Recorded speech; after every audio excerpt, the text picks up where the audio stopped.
पिता सरकारी नौकरी में थे, तो उनका अक्सर तबादला होता रहता था। स्कूल तक तो चल गया, पर कॉलेज के लिए उन्होंने मुझे चंडीगढ़ के एक हॉस्टल में डाल दिया। हॉस्टल के 3 वर्ष मेरी रूम पार्टनर रही। गौरी से मेरी खूब पटती थी और बीए करने के बाद हमने एक संग बीएड करने का फैसला लिया। यहाँ हॉस्टल तो था नहीं, सो एक कमरा किराए पर ले लिया। माँ ने कहा, हर रोज बाहर खाने से अच्छा है दोनों मिलजुल कर बना लिया करो, ऐसी बहाने सीख भी जाओगी। गौरी की मम्मी ने भी इसी बात का अनुमोदन किया। गौरी की रसोई का बिल्कुल शौक नहीं था, सो वह काट पीट कर देती और मैं बना देती। शुरू में तो कुछ दिक्कतें आई, कभी दाल में नमक ज़्यादा हो जाता तो कभी चावल कच्चे रह जाते, लेकिन मज़ा आ रहा था। मैं व्यंजन सीखने की किताब भी खरीद लाई, नए नए प्रयोग करने लगी। गौरी के बड़े भाई कपिल चंडीगढ़ यूनिवर्सिटी में व्याख्याता बनाकर आ गए और छुट्टी के दिन बहन से मिलने आते तो हम उन्हें भोजन के लिए रोक लेते। घर का बना भोजन उन्हें भी अच्छा लगता था और मेरी पाक कला की तारीफ हो जाती। पहले तो मैं सकुचा जाती थी, पर धीरे धीरे मेरी झिझक दूर होने लगी। हमारी बातें अक्सर किताबों को लेकर ही होती। उन्हें पढ़ने पढ़ाने दोनों का ही बहुत चाव था। हम दोनों को पढ़ने के लिए प्रेरित करते। हमें कोर्स के इतर भी पढ़ने की प्रेरणा देते, नई किताबें लाकर देते। उन दोनों लड़कियों पर बहुत प्रतिबंध थे और वह हमारे अनेक काम कर आते। कोई अच्छी मूवी लगने पर वह भी दिखा लाते। उनके साथ हम स्वयं को बहुत सुरक्षित महसूस करती। मेरे साथ उनकी मैत्री बढ़ रही थी, मजबूत हो रही थी। हमारा अलग अलग प्रांतों से होना उसमें आड़े नहीं आ रहा था। कपिल में उद्वेग और उन्माद नहीं, सच्चाई और निश्चय था। गौरी गवाह में हमारी मैत्री की सहमत और खुश भी। मैं अस्वस्थ थी, अपने भविष्य के प्रति मुझे विश्वास था। माँ, पापा को मैं मना लूँगी। परीक्षा देकर घर लौटी तो कपिल के संग मेरी मौत्री की खबर मुझसे पहले वहाँ पहुँच चुकी थी। पापा बहुत क्रोध में थे। पापा की तबादले वाली नौकरी के कारण दादाजी सदैव चाचा जी के घर एक ही स्थान पर रहना पसंद करते आए थे, पर इन दिनों वह भी हमारे घर आए हुए थे।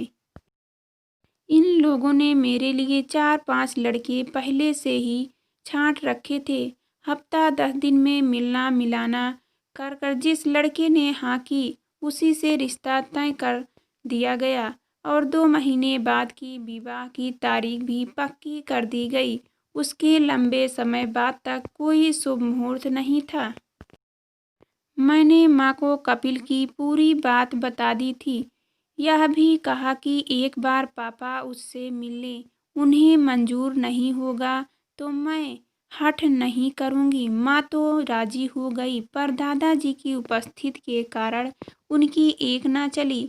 हम जैन और वह अग्रवाल, यही कपिल का सबसे बड़ा अपराध हो गया। विभिन्न धर्म का होना ही एकमात्र अड़चन नहीं होती।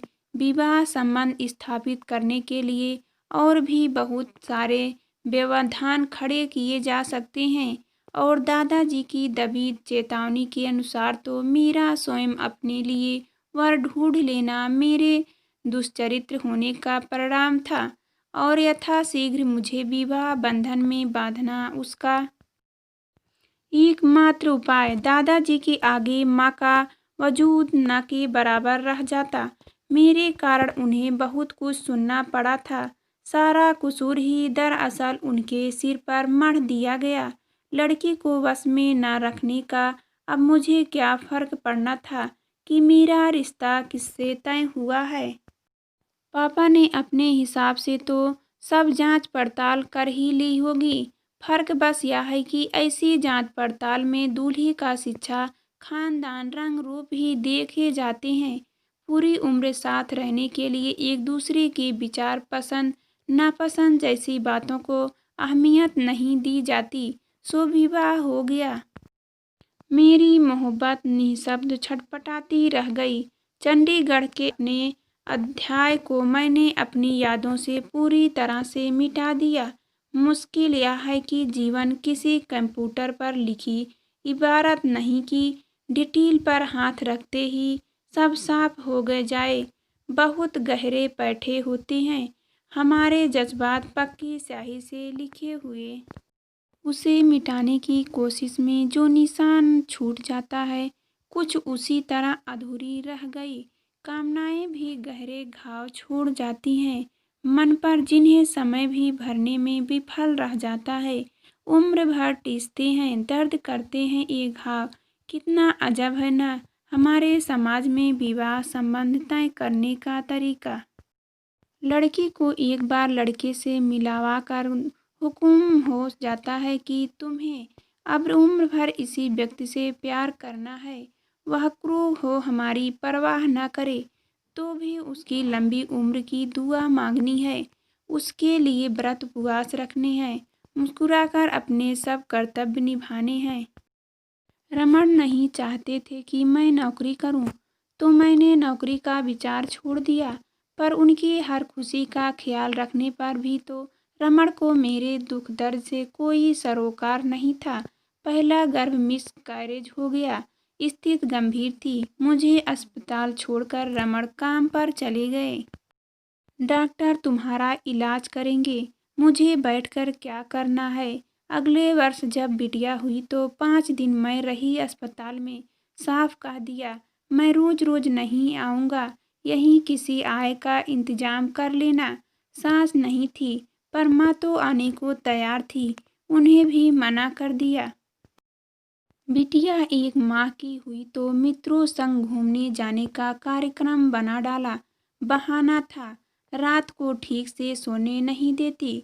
तुम्हारी बेटी ईश्वर ने स्त्री को दिल और दिमाग क्यों ना दे दिए। न दर्द महसूस होता, न दुख होता। मुझे मेरे सुख दुख के बेखबर समय चक्र चलता रहा। बिटिया 5 वर्ष की होने को आई कि एक साँझ 4 बजे के लगभग टेलीफोन बजा। कपिल की आवाज़, तुम्हारे शहर आया हुआ है। तुमसे मिलना चाहता हूँ। एक बार वर्षों से मृतप्राय पड़ा दिल धड़कने लगा। अचानक जोर जोर से सवाल यह नहीं था कि मेरे मना करने से वह मानेगा कि नहीं। सवाल यह था कि मैं स्वयं को कपिल से मिलने से रोक सकती थी क्या। सो मैंने उसे अगले दिन सुबह 11 बजे आने को कह दिया। कितना बदल चुके थे कपिल। बाहर कहीं देखती तो पहचान भी न पाती। शायद उत्साह विहीन, थके हारे से 6 वर्ष में 10 वर्ष बूढ़ गए हो। धीरे से पूछा, कैसी हो। मुझे नहीं लगता उन्होंने उत्तर पाने के लिए प्रश्न किया था। कुछ पल खामोश रहे, इधर उधर नजर घुमाई। धीमे से कहा, तुमने ठीक ही निर्णय लिया अनुभा। कॉलेज का एक प्रोफेसर तुम्हारे लिए ये सारे ऐशो आराम कहाँ से जुटा पाता। दुख बस यही है कि तुमने मुझे समय काटने का माध्यम बनाया, जिसे मैं तुम्हारा प्यार समझ बैठा और वास्तव में प्यार करने लगा। तुम्हें कपिल के प्यार की सच्चाई पर न मुझे तब संदेह था, न आज ही है। पर उन्होंने मेरे प्यार को खिलवाड़ कैसे मान लिया। क्यों नहीं समझ पाए मेरी मजबूरी को। बिना मेरा पक्ष जाने मुझे दोषी करार दिया। नहीं जानते थे क्या कपिल की लड़कियों के विवाह के घर के बड़ों का निर्णय ही अंतिम रहता है, शहरों के कुछ अपवादों को छोड़कर आज भी। परंतु उनका क्रोध भी तो यही दर्शा रहा था कि उनके मन में आज भी मेरे लिए विशेष ध्यान है। नहीं चाहती थी कि यह संदेश उम्र भर बना रहे। नाश्ते का प्रबंध तो मैंने पहले ही कर रखा था। फटाफट चाय भी बना लाई ताकि आत्मीमान से बैठकर बातें कर सकूं। मेरा पक्ष जाने बगैर ही आपने मुझे दोषी करार दिया। कपिल और मैं यह माने बैठी थी कि आपने जरूर मेरी मजबूरी समझी होगी। गौरी ने भी मुझसे नाता तोड़ लिया। एक बार तो पूछ लिया होता कि ऐसा क्या हुआ आखिर। उनके चेहरे पर उदासी एवं पश्चाताप की एक मिली-जुली सी लहर गुजर गई। चंडीगढ़ से लौटी तो घर का माहौल बदला हुआ था। पापा और दादू दोनों ही क्रोध में थे। माँ की सहानुभूति मेरे साथ ही, और दादाजी वहाँ न होते तो पापा को मनाना उतना कठिन न होता। परंतु दादाजी के सामने बोलने की हिम्मत किसी भी में नहीं थी। माँ की आंखों में जब तक आंसू आ जाते, जिन्हें वह आंखों में कुछ पड़ गया है कहकर मुझे भरमाने का असफल प्रयत्न करती रहती। भाई के स्कूल का अंतिम वर्ष था। उसकी पढ़ाई में हर्जा हो रहा था। उस पर मेरे दुर्भाग्य से पड़ोस की एक लड़की अपने सहकर्मी के संग भाग गई। बाद में पता चला कि वह पुरुष तो पहले से ही विवाहित था। आस पड़ोस का माहौल गर्म था और कुछ मुझे बिना लड़े ही हार स्वीकार कर लेनी पड़ी। क्यों हमारे सामाजिक करदारों ने स्त्री की स्थिति इतनी दुर्बल बना दी। किसी गाय की तरह एक घूंटे से खोलकर दूसरे से बांध दो।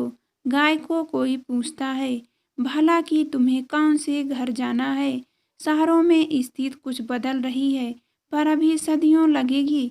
स्त्री को अपनी इच्छानुसार जी पाने में जाते समय कपिल ने मेरा हाथ लेकर अपने माथे से लगा लिया। बोला कुछ नहीं, बस नज़र भर देखा और उस नज़र ने स्पष्ट कर दिया कि उन्होंने मुझे माफ़ कर दिया है। ना ही मैं उनके बारे में कुछ पूछ पाई, ना ही फिर मिलने की बात हुई। मैं इतने में ही संतुष्ट थी कि मैंने उनकी गलत हमफहमी दूर कर दी है। सामाजिक व्यवस्था को कबूल कर उसी के रच बस गई थी। मैं बचपन में बेजान गुड़ियों के संग खेलती थी, अब तो जीती जागती गुड़ियों थी मेरे पास। मैंने दूसरों द्वारा खींची लीक पर चलकर जीवन जिया था। अपनी बेटी को इस काबिल बनाऊंगी कि वह अपनी लीक खुद तय करे।